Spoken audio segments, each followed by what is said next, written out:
Hi, everyone. Thanks for having me today. Let me share my screen here. All right, can you guys see that? Excellent. Let me know if you can't. Say something. Okay. Really excited to be here today. I am surrounded by like 3 feet of snow outside. I'm sure it's that way up in New England. I went to school out in New England in Massachusetts at Williams College. I also spent 2 years in high school living in Connecticut. So I secretly love New England. So it's really fun to be able to talk to you guys. Thanks for having me. Today we're talking about secrets to CSA member retention. And we are going to be sharing strategies to make sure that your newest members, as I know you've gotten a lot of new members, turn into raving fans. We want to make super fans out of them for life. And let me figure out if I can actually make this move. Okay, there we go. So I have a large group of farmers that follow me, and once they get on my email list, I try to get them to fill out a survey. And one of the questions that I ask in this survey is if I could help you accomplish any one thing in time for next season, what would it be? I'm curious what your answer is. You can throw that into the chat if you want right now. But by and large, this answer of retention, getting a high retention rate, this is literally one of the quotes from my survey, getting a high retention rate for members so I don't have to spend a lot of time marketing. I wonder how many of you secretly are going, yes, if you're deep down thinking that as well. And I know that retention is especially important right now because you've just gotten a ton of new members. If you're like most CSA farms, you've gotten a ton of new members this last year that you never anticipated finding due to COVID. And deep down, there's probably a part of you, if you're like me, wondering, are they for real? Is this the right customer? Are they going to stick? And if and when things go back to normal, whatever that means, the new normal, will they stick around? And what can I do? Is there anything I can do in this important time that I have them in my clutches? Is there anything that I can do to keep them so they won't leave? And this has become a very, very important topic. It's probably the topic that I'm getting asked to speak on the most by everyone because it's very top of mind right now. So if that's where you're at, you're totally normal. And I want to help us understand, how do we turn people into super fans? How do we get this retention? What do the big businesses out in the big time world who know stuff about marketing, like what do they know about how you build retention? So I want to start with a story to kind of illustrate this point. This is my son, Jed, and he is almost 13 years old. He is an RC airplane enthusiast.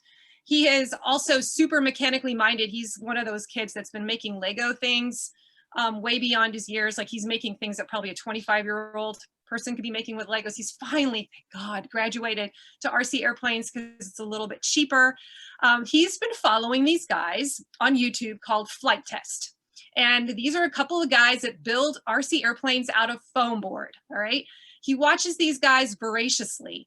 And a few months ago, he started asking me, Mom, can we buy one of these foam board kits? They sell these foam board kits.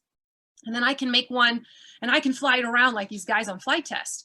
Well, they weren't that expensive. They were like 30 bucks, 40 bucks. And then, you had to pay for a few motors. But I'm like, yeah, let's do it. I wanted to support him.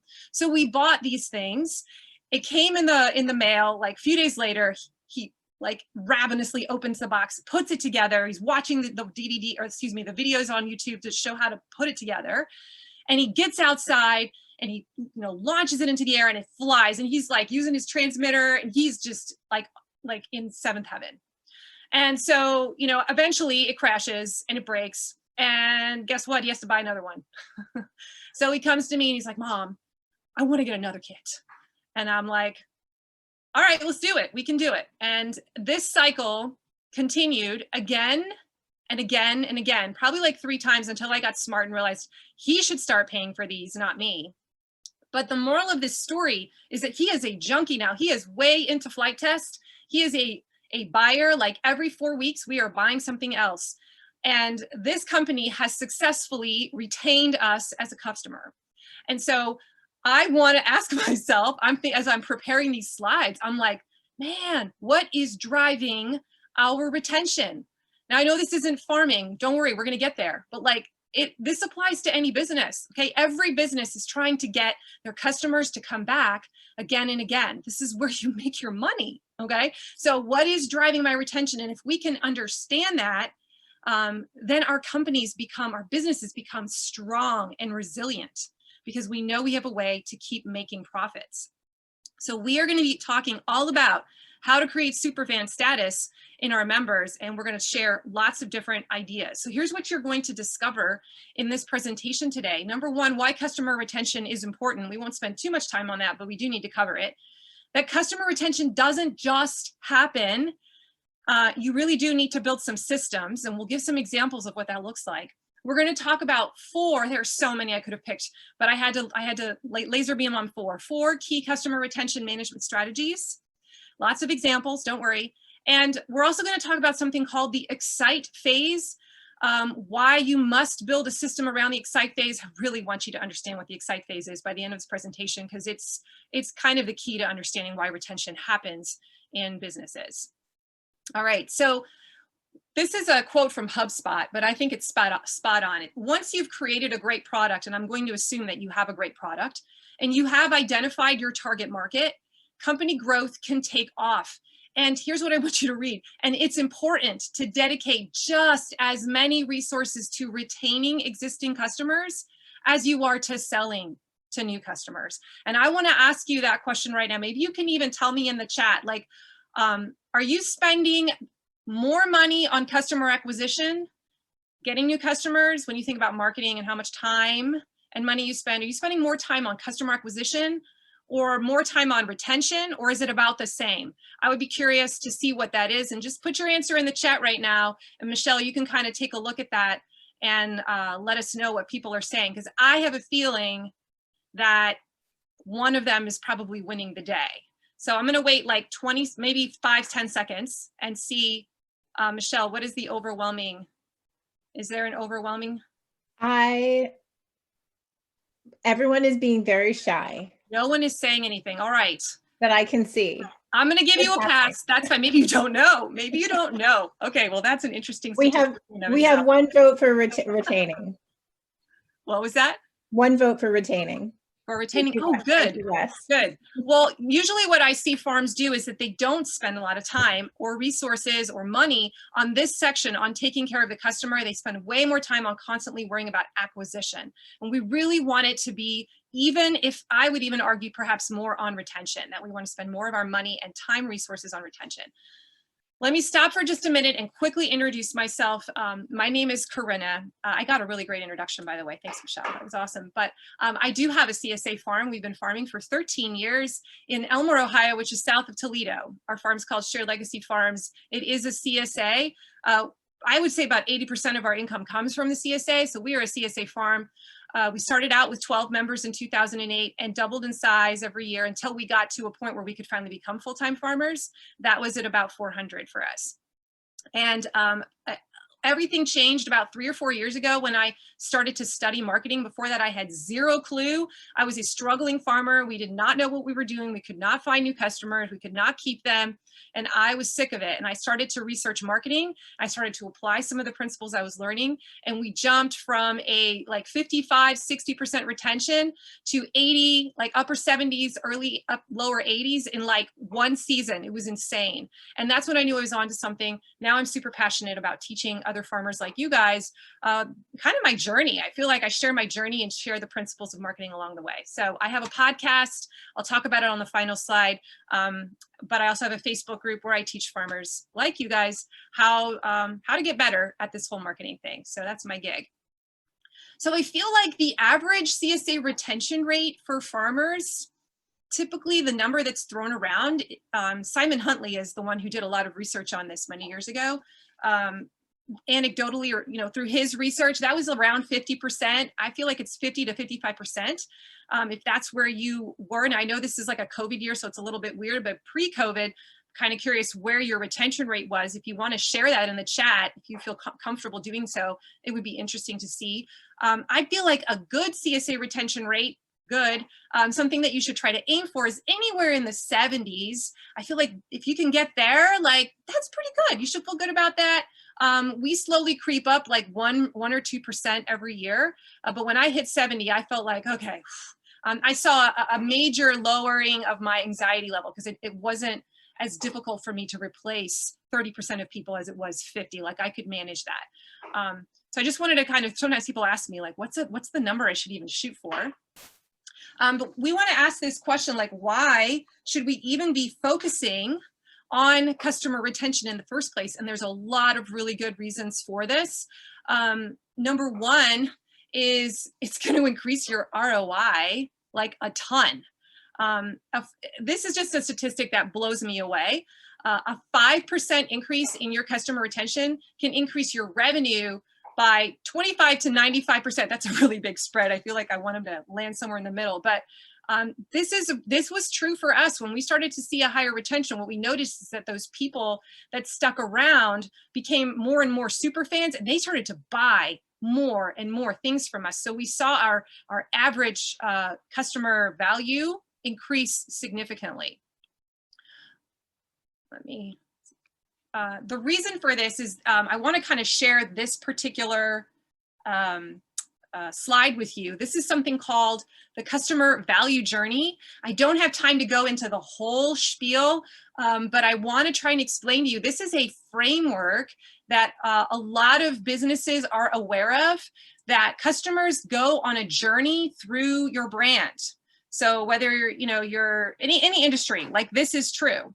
And so somebody will start out completely unaware that you exist. And if they are your ideal client and you do the right things and cultivate them as a customer, they will eventually turn into the promoter status or the brand ambassador, the one who's talking you up all the time. And so how do you get someone to go through these steps? There are actually 8 stages that people pass through. And the really good marketing companies, the good strong businesses will actually build structures and systems for each of these steps to make sure that people are moving through them. And you can have people get stuck, get bottlenecked. If there's not a system in place for one of these quadrants, then the flow of traffic through your business kind of just stops. So I want to point out to you the two boxes that I've circled, because these are the areas of the customer value journey that really matter for the purposes of today. Somebody, moves from being aware, they start engaging with you, they subscribe and get on your email list or give you their contact information. They essentially raise their hand and say, I'm interested in your CSA, okay? They qualify themselves as a lead. Eventually they convert, hopefully, and buy, right? But after that point, there's a key step that needs to happen. It's called the excite phase. And a lot of businesses do not spend enough resources and time focusing on this step. And then if they don't, it's to their peril, because in the excite phase, this is when you help a person achieve a quick win. They have success with your product. You have systems in place to make sure that they have a great experience when they buy the product. You don't just drop the product in their lap and wave and say, good luck. But there's a system you build to make sure that they have a good experience, whatever that means. They achieve success. That looks different for every business. So retention is largely a factor of how well a business executes in the excite phase. All right. So that's why I want you to understand why this is such a key place. And if you don't have things in place to take care of this, you're having retention problems. And we'll talk about that more later. I want you to imagine you have a bunch of people who have just joined your CSA, right? Who are, you don't know if they're the right fit for your CSA or not, but you got all these new people. And if you don't have a plan for this, maybe sometimes when we get really big, some of these details start to fall through the cracks. You might run into problems here. So I want to give a lot of examples today on how this excite phase can look, but I also want to point out the ascend phase. The ascend phase, this is a ladder. This represents where people, once they become they love your first experience of buying something with you, they get all excited, and guess what they do next? They go and buy more. They buy it again. So they either renew their membership or they start buying other things every week from your online store, and they become a buyer again and again and again. It becomes a habit for them, and they ascend up your suite of products. And this stage is called the profit maximizer stage, because that is where you make your money. Now, look, you don't get people onto the ascension ladder if they fail in the excite phase. So that's why retention To me, retention really revolves largely around this Excite box. Like, we've got to figure out a system to make sure that they're having a really good experience, a win with our CSA box in that first year. And you and I know that that's hard unless we have a plan. Another reason why we want to focus on retention is because loyalty happens. Retained customers buy more often. I just showed you that huge ladder, and they spend more than newer customers do. We also see a greater amount of referrals happening. So satisfied customers are more likely to sing your praises and refer their friends, which brings you more customers. And guess what? You don't have to pay for the customer acquisition. So if you remember back on that chart I showed you, after the ladder, there's a box called advocate and promoter. Like, people can now move into those stages and start acting like advocates and promoters of your brand. That doesn't happen unless you have hit that excite phase and gotten them to retain or retained them. And then finally, this is just a blow me away statistic too. I think we sometimes forget this. It's 5 to 25 times more expensive to acquire a new customer than it is to retain an existing one. So it will actually cost you more money, not just money, but time, if we're always focusing on customer acquisition. If you took some of that time and started putting it towards your retention strategies, you'll notice that you actually end up saving time and money. That's always a good thing. So this is kind of the big challenge question, as I'm going to go through some examples here in a minute, but what if you spent more energy on customer retention this coming year than on acquisition? And you're probably like, well, yeah, Corinna, like, I don't have to acquire, I don't have to spend any time on acquisition. They're all in, right? But I want, in future years, this may not be the case.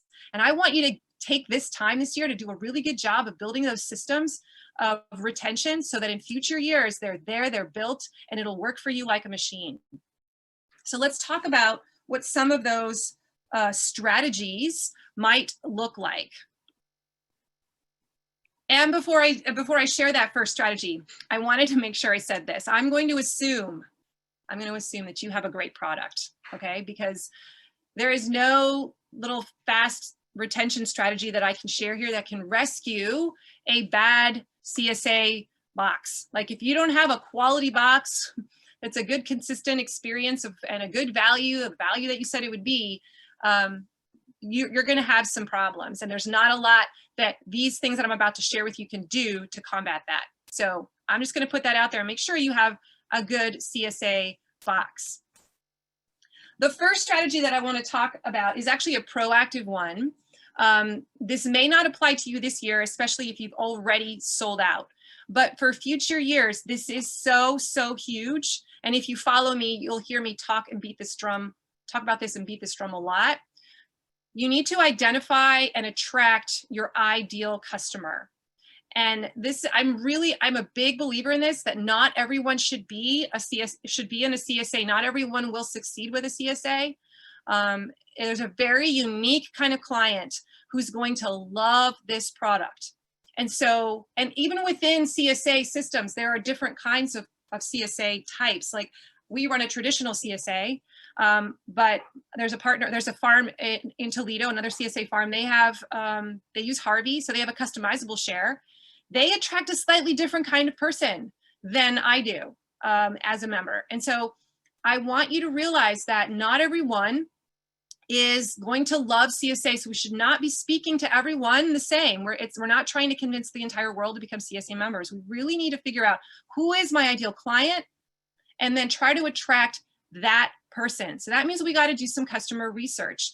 Poor customer retention is largely the result of attracting the wrong fit into your business in the first place, because not all customers are created equal. So it's possible, this may make you feel a little uncomfortable, but it's possible that you have attracted some people who are just not the right fit. And no matter how much you bend over backwards to serve them and change your product or whatever, they still just wouldn't like it. And you have to be like willing to repel some people. You should never expect 100% retention. That's just not going to happen. The goal is on the front end of the sales process to do a good job of making sure you're attracting the right person from the get-go. So we're going to talk about that in a second. So getting the right people into your business from the beginning will then translate to fewer people leaving out the back door later. That makes sense, right?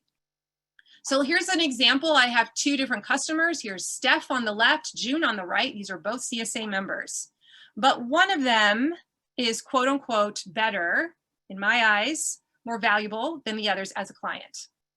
And I'm sure that you have this too. If you think about your customers right now, I want you to picture the one that you want to clone, the one that you just wish you could make hundreds of them. And what are the characteristics of that person, right? So Stephanie on the left, she buys 3 of my 6 products that are in my store. So not just the vegetables, but she buys a fruit share, and I think she gets a cheese share. She also comes out and volunteers almost every week for 4 hours and helps us pack. And she does not want to get compensated for it. Okay, so she is like bought in. June, on the other hand, shops the farmer's market, and she just gets a half share vegetable box. But she shops from other places. She just doesn't seem as excited about the experience in general. And in fact, she did not end up renewing. Okay, these are 2 CSA members, but there's one that's clearly a better fit for my business. And that's what I'm talking about. You need to figure out who are the Stephanies of your business, of your CSA. What do they look like? Not what do they look like, but what are they like? What are they like on the inside? So here's where I want to encourage you. If you have some time, oh my gosh, this is actually the most valuable thing we ever did for our business, was to research our clients. And we didn't do this until 8 years into our business. It was the best thing we ever did. Yes, my husband, he'll say it too. We got on the telephone and I called up about 20 people over the wintertime, and I had like 45-minute conversations with them. I called my best clients, okay? And I was trying to figure out what is making them tick. All right, I asked all kinds of questions. And this is what I encourage you to do too. If you don't have time to call them, then do a good survey. And you want to figure out who is my perfect client. You're asking questions like, what do they value the most about you? What problem are you solving for them? Or what desire, what does success look like for them? Like, what are you helping them achieve? It's not just the vegetables, guys. Why do they keep coming back? Because there is something else that is driving them to get a CSA instead of just shopping at the farmer's market. There's something about CSA. What is it? What's that other thing? And what does success look like for them? And how is your product helping them achieve that? When you know, these are just a few questions you might ask, but when you know this kind of stuff, you start to get an idea of that's the person that I need to get in the door because they won't leave. All right. And once you know this information, you will use that research, the words they keep saying, because buzzwords will come. When you start talking to them or you look at the surveys, you are going to see the same things rise to the top. And that's the stuff you put on your flyers, your brochures, on your website if you have one, in your Facebook posts when you're trying to promote. You use that kind of language because that's what's going to attract your Stephanie. There's a really great tool. It's called the CSA Hooks guide, and I have the link there on the slide. Go to that link right now, or book. Maybe don't do it right now, but save it. Or maybe Michelle, you can put it in the chat. But when you go to that that link and subscribe for it, you'll get this document. It's part of the CSA Week promo pack, and inside of that, it actually talks about what are the 6 key phrases that you need to use to try and hook a CSA customer in. What's the language that resonates with them? And this is based on data from CSA Fair Share, also from My Farm. You can actually see some of the results of the survey. It's a super helpful document. And it'll give you examples of how you can take that language and put it into promotional information. So just an example, like this is how I take this first tip I'm sharing with you. I know my customer. So on my website, I have language that comes from my customer. Supporting local. That is like the #1 reason they buy from me besides the freshness. So I have that. #2 is trying new veggies. Oh my gosh, I cannot tell you the number of times I saw that in the surveys. So I put that on my sales page. And then even just look down below where it says, hi, I'm Farmer Kurt. Do you know your farmer? So many people have no idea where their food comes from. How many times have you heard that sentence? You guys, people say that sentence because that's like what's resonating with them. So use that sentence. Okay, we want to find that ideal Stephanie for our company, right, for our business. And when you know how they speak, you use those words from the research and you put it in your sales process, and that will attract the right person into the door. And then they don't leave because they're the right person. Okay, so this is really, really huge. You have to trust me on this. This really works. So essentially what we're doing here is we want to help our future clients self-qualify during the sales process. And that's why I said this is something you do kind of proactively on the front end. So you may not be able to do this now and see results now, because if you've already filled your CSA, it's, this is sort of a moot point. But for the future, this is super important. You want to make it easy for your potential clients to figure out if they would be a good fit. So your messaging needs to be clear and it needs to be honest. Not everyone, this is kind of another key point, not everyone is going to be ready to buy right away when they first hear about your product, and don't take that personally. This is a normal part of the process. So here's a way that I help people self-qualify to make sure that I get the right people in the door. I use what's called a lead magnet. And this is like a piece, the best way I can describe this is that it's like a piece of bait that I dangle in front of them. And I say, well, if you want this guide, then you have to give me your email address. And so if somebody, this is kind of what it looks like, right? You've all seen these. These are like these subscribe forms on the internet. When you show up on this page, you enter your first name and you put your email address in. Now, this is what's cool. If you get the lead magnet right, if you get a good topic for a lead magnet, it's going to qualify your leads. Like, no one is going to download this guide unless they're thinking about joining a CSA, right? I mean, the title of the guide alone is really helping a person self-identify. It's like they're raising their hand to say, yeah, I think I'm thinking about it. Okay, and now I can follow up with them. And I know that they're probably a lead. Like, this person is a little different than someone who's maybe downloading my A to Z vegetable storage guide, because that could be someone who just wants to shop at the farmer's market. But this kind of a lead magnet really identifies them as someone who's interested in CSA. So this is another strategy to help make sure you get the right person in the door from the get-go, is you have a really good system in place on the front end, like a lead magnet. If they're not ready to buy yet, you give them another offer, another thing like this that allows them to get into your ecosystem so you can warm them up over time. I don't know how long it takes for you to warm up someone, but CSA is a little bit of a hard sell, maybe not right now, but like in normal years, it's a little bit of a longer sales process because it's a higher price point item. And so I feel like, it might take my customer 5 to 6 months sometimes to even be like, yeah, I think I'm ready. So we need to have a way to capture that lead so we can warm them up. Here's some ideas. If you're like, I have no idea, what would be a lead magnet for me? I have a resource that you can grab if you go to that URL address and subscribe. You'll get on my email list. But this is a 20+ lead magnet ideas for farms. I think it's 13 pages and it shows you lots of examples. The first 2 pages are just ideas, for just a list of ideas for lead magnets, just to get your mind spinning. And there's a few here that I've listed on the page. This is just a huge way that I keep people coming through the door. This is my customer acquisition process. So I want to just, remind you, the key thing we're doing here is we're really trying to manage expectations before they buy, but also after they buy. Okay, we're going to talk about that next. But if I have just found that disappointment, like when we think about people not coming back for CSA, not retaining them, it's often because they're disappointed. It wasn't what they thought, right? Disappointment is often the result of unmet expectations or unclear expectations. So one of the things we need to realize is that it's on us. If we want to raise our retention, sometimes it's like we got to do a better job of getting clear on the front end what they can expect from us. Maybe we haven't done a good job of getting everyone on the same page. So quick story here, like I used to be on the school board in my local community, and I was recruited by someone to actually run. Actually, they were appointing someone, so they were interviewing, and they recruited me to go and interview for that. So the way they sold it to me, the guy was actually on the school board who was selling it to me. He's like, it is not a lot of work. It's like, an hour and a half a month, not a big deal, but it's really rewarding. You're going to love it. Okay, so I was led to believe that it was going to be a certain thing. Well, once I got on the school board, 2 weeks, no joke, 2 weeks into it, like all hell broke loose, and there was a major scandal with the books. And the treasurer ended up getting fired, and we were all over the newspaper, and we were trying to just manage that.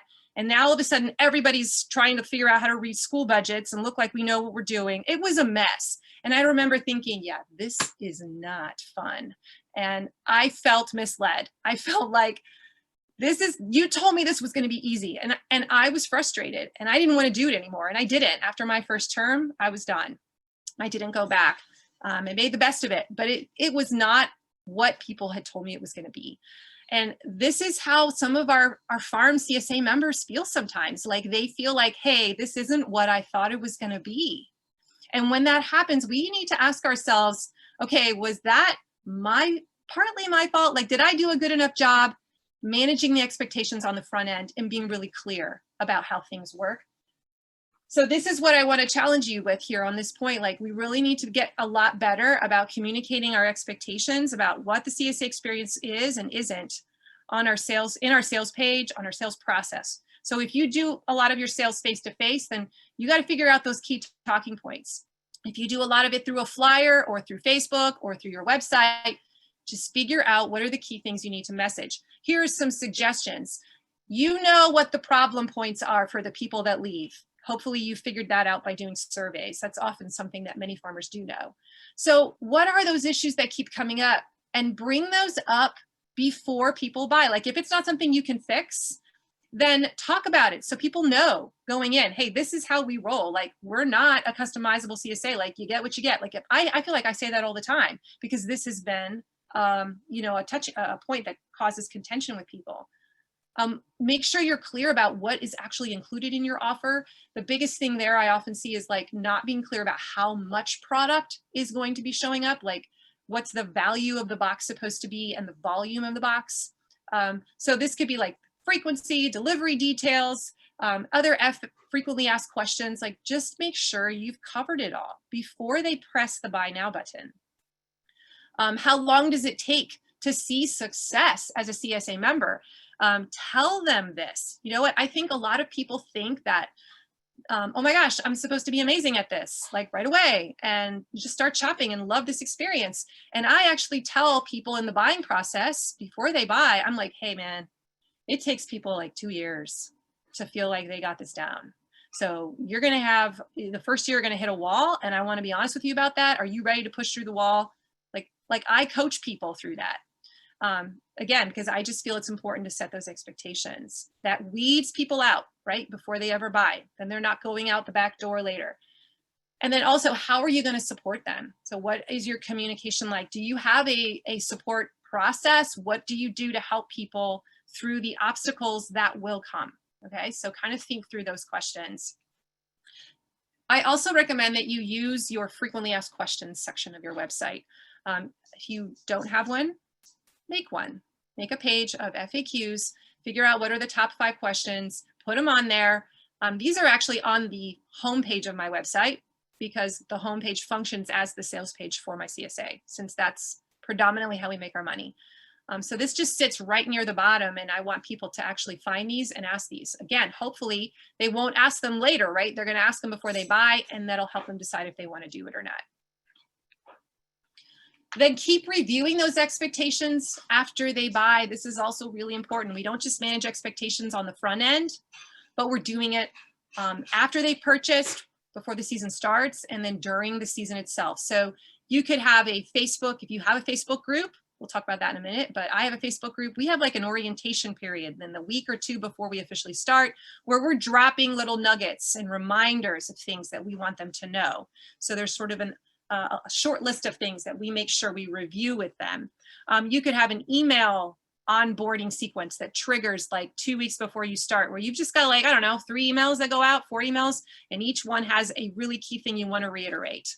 A beginner's guide to CSA, or your CSA contract. You could have some of this information in there, your handbook, a newsletter article. If you use Facebook, do a quick live video and review stuff. So many different ways you can do this, but you want to keep managing those expectations. And if people are bumping up against some of these boundaries that you've set or unmet expectations, talk about them proactively during the season. Okay, strategy number 2. Don't worry, they're not all that long, okay? Strategy number 2 is, this is sort of my secret sauce. Teach them how to use your product. Teach them how to use your product. What can you do to make it more likely that they will succeed with the CSA box? You and I all know that this is a big deal because a lot of people drop out and say they dropped out because they feel like they wasted the food. And that just shows that they haven't learned how to change their habits, right? And learn a new system and a new way of doing this. So I'm just going to go back to that story of my son, Jed. How did flight test, and that is how they spell flight, by the way, okay? I know how to spell flight, but they spell it flight test. How did flight test assure that my son, Jed, would have success with their product? They didn't just drop the foam board kit in the mail and send it to him. No, they have a video instruction for every single model that they create. And my son knew where that was, and he went and watched that video as he was building his own version. He calls them build videos. They also have release videos when they release a new product, where the guys fly them around and talk about all the different things they know about it and what you have to do when you're flying it, special moves. Like, they train the customer and get them all excited about this next release. They have, I was asking my son about this to prepare for this presentation. And I'm like, what else do they do, man? He's like, oh, Mom, they got a 6-step guide to success to flying. I'm like, shut up. Are you kidding me? They actually have a guide that they've made, and he downloaded it and he read it so that he knows how to fly. You got to learn how to use that transmitter, right? So all these things that they did to make sure that he would actually unbox that thing and want to do it right away and experience success right away. They knew how important that was to the motivation of their buyers. So you need to ask yourself, what is your customer's desired transformation? What do they really want, guys? What do they really want? And the answer isn't just vegetables.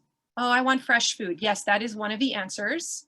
But what do they really want? Like, what does life look like using your fresh produce? Come up with a story. Like, is it like the mom in the kitchen chopping up food, putting it on her, making a delicious meal, and her kids eating something like kohlrabi, and she feels proud, like, my kids are eating kohlrabi. Like, is that what success feels like?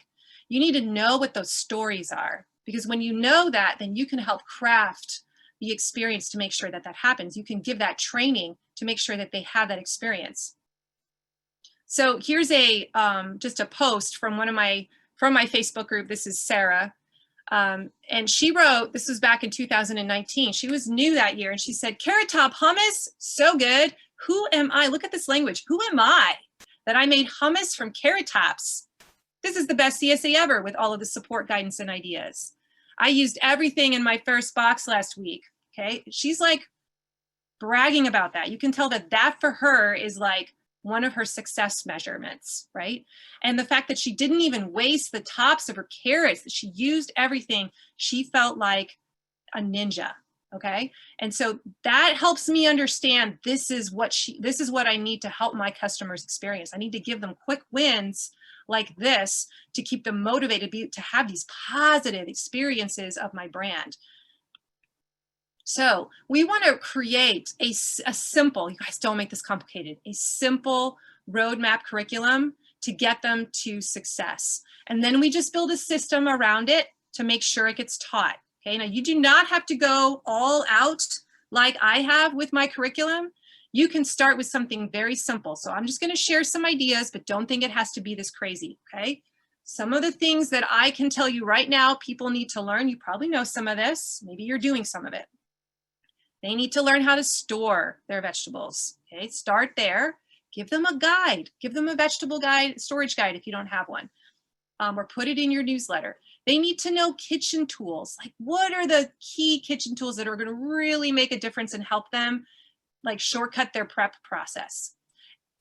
Exit strategies. Those are like the cooking formulas. So we teach them things like when you get to the end of the week and you still got stuff in your fridge, like, what do you do with it? So freezing, we teach people how to freeze stuff. Like, a lot of people don't know how to flash freeze, right? Isn't that crazy? But how to blanch and freeze, how to make pesto. Like, we teach them these formulas, and we've identified what the key ones are, and we share those with them. And a lot of them are like, oh my God, I just made my first like do-it-yourself vegetable broth out of scraps, and that was the coolest thing ever. And they feel like a ninja, okay? Meal planning tips is another one. We actually created this, again, you guys don't freak out. Like, I'm a little more advanced, but you can make something like this, just a simple, doesn't have to look this pretty, a quick beginner's guide for CSA members, and just give it to them as part of your onboarding process. And if you want more information about this particular thing, you can reach out to me later, but this is actually something that we sell at Digital Farmer for other farmers so that they can give this away and customize it. You could do a live unboxing video each week on Instagram or Facebook or YouTube. This is the single most valuable piece of content, according to our members, that we give them every week. They watch, so many of them watch this. And what I love about it is it gives them a common language to identify with. Like, it's a common ritual that we're all doing together. This is a great way to just teach them in short sound bites the most important things they need to do. You literally unbox the box in front of them. And you don't have to be the one to do it. Clearly, I am not. I have a community manager, Katie. She's a dietitian, and I make her do it. I pay her, and she does it. You could teach one tip every week in your newsletter. It could be the news article of your newsletter. It could be also a blog post on your blog. You could put it in both places. You could make a little quick cheat sheet. I just made this on Canva. This took me like, I don't know, 30 minutes. And share that with them. And then, you know, it's there permanently in your collection. So just be thinking about, as you build a curriculum, deliver quick wins, something that they can do. And they're like, oh my God, this is an aha moment. I never knew this was so easy. And they feel like, I'll try that. That's not too hard. And they experience success. Okay. Share hacks and tips. A lot of these I initially stole from like cooking magazines. I got a bunch of cooking magazines and I learned a bunch there. Identify milestones to reach that help them see their progress.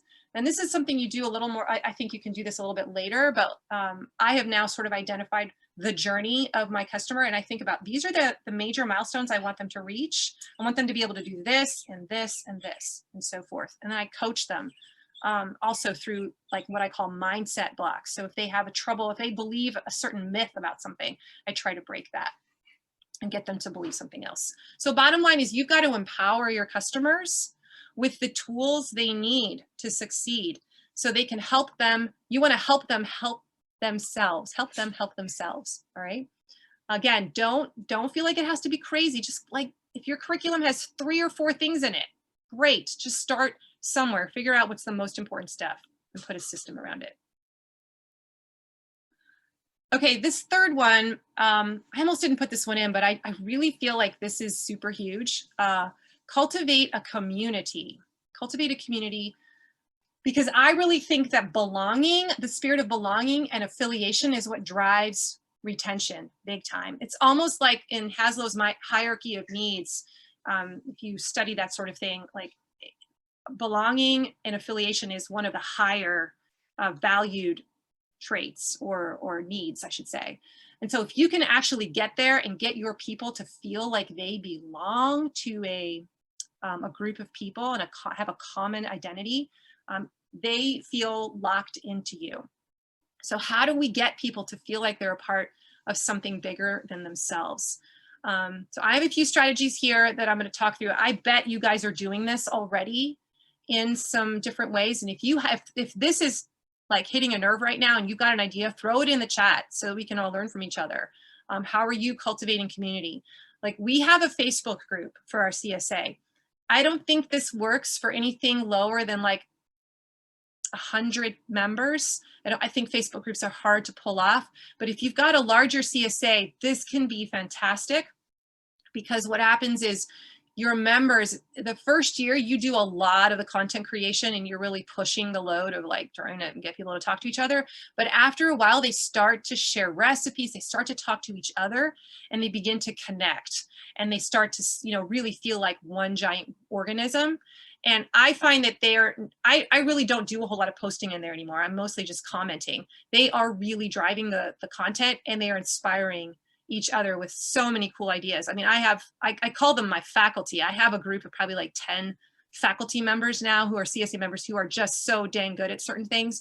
Like, I've got a guy who's a grill expert, and I've got someone who's the pickling girl. And whenever questions come up, like, they just handle it because they now are seen as that go-to resource. In this Facebook group, we are able to do some really neat things.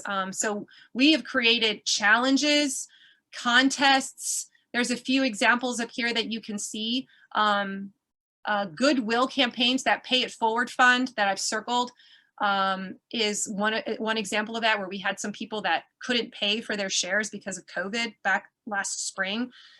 So I just put a PayPal pool together and we raised like $4,000, and it covered like everyone who needed help. I was able to give some people like 90% scholarships.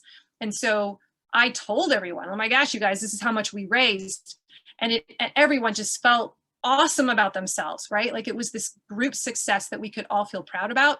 And we could all say, we did this. And that feels like a community win, right? That bonds us together. So in a group, when you have a Facebook group, you can be really intentional about creating challenges and contests like this that get everyone focused on one thing for a while. And it really helps everyone learn together and have a shared experience together. In the process, you want to be like celebrating the wins. When people are posting their wins and others celebrate with them, what it does is it creates a culture. I mean, you're essentially creating a culture of progress where everybody wants to be a part of that progress. So it encourages them to participate so that they can kind of be a part of the club. This has just been wildly, wildly helpful for us. And if you are not like keen on Facebook, or you're worried about Facebook, there are other social platforms like circle.com. You can do a Google search for that. Is basically a social platform that's not Facebook, where you could, it's a monthly subscription that you have to pay. I think it's like $29 a month, but you could basically create a community on another platform besides Facebook if you want to try and do that. Okay, let's keep moving. This is the last strategy. I think this one has been really big for us too. Create surprise and delight moments. So I have learned over time that making a really great impression matters. And so I want you to think about where in the journey of your customer and the experience of your brand throughout the year, throughout the season, where can you surprise them? Where can you delight them and make them go, oh, I wasn't expecting that. And there's lots of different ways that we do this on our farm, but we want our members to feel known and seen and heard as individuals, not just a number. And especially when I have like 400 people, 425 people, it's important for me to make sure that they feel like I know who they are. And so one of the things that we do is we make sure we learn their names and we build a system around it. You may have heard this from me before. I have talked about it in other places, but we actually have little whiteboards, and on the first week, when they come pick up, we take a picture of them. And then I study these names. Anybody who's on my site host team has to study these names. It's an expectation. And we're like, you got to learn who they are within 3 weeks. And you would be amazed what a difference it makes when your customer realizes that you know who they are. And if you know their kids, even better. A small thing that can go a long way because they don't expect it and it surprises them. I also write personal notes, and my goal here is just to show them that I'm taking the time to notice them and appreciate them, or in some cases show empathy. Like if I hear that something's going on in their life, I write them a note. If you can, before I move to the next slide, try to read that note super fast. I feel like I'm really good at writing notes, because there's a difference between just saying, hey, thanks so much for being a customer, really appreciate you, bye, right? Like, that's nice. I mean, at least do that. But if you can write a couple of sentences like that really get into some of the values language and invite them into a bigger story, like that's a good note. Okay. So if you want to like copy my notes, go for it. Take a screenshot. All right.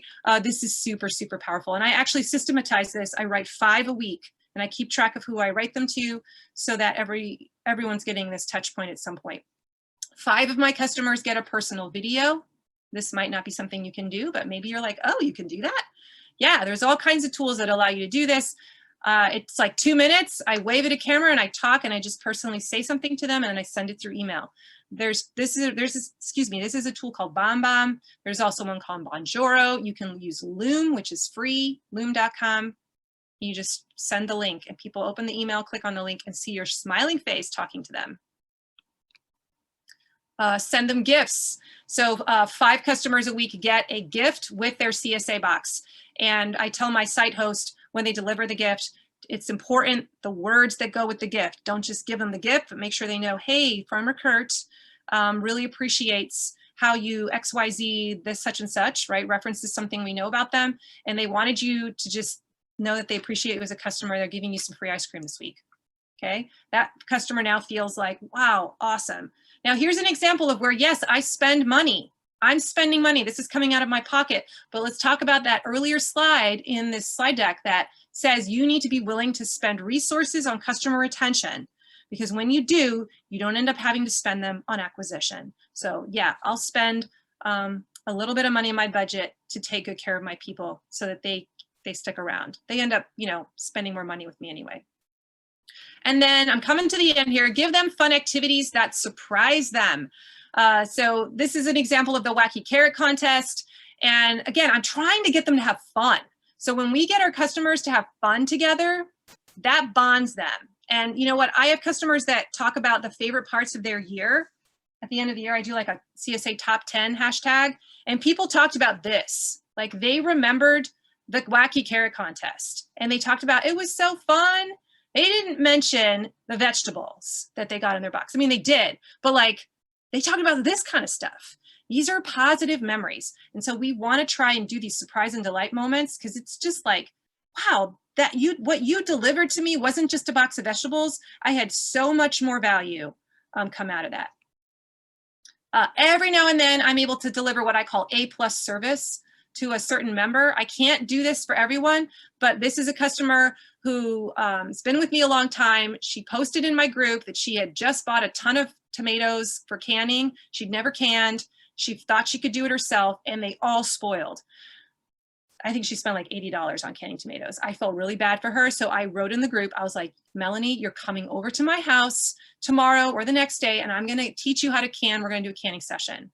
That meant the world to her. And I have a customer for life, right? I mean, I know you can't do that for everyone, but every now and then when you do, maybe talk about it. Other people noticed that I did this and they were like, wow, that's awesome, Corinna. So you've got to systematize this surprise and delight thing. If you want to do something like this, just create like a system like, okay, I'm going to give a thank you note to 3 people every week and build it into your workflow.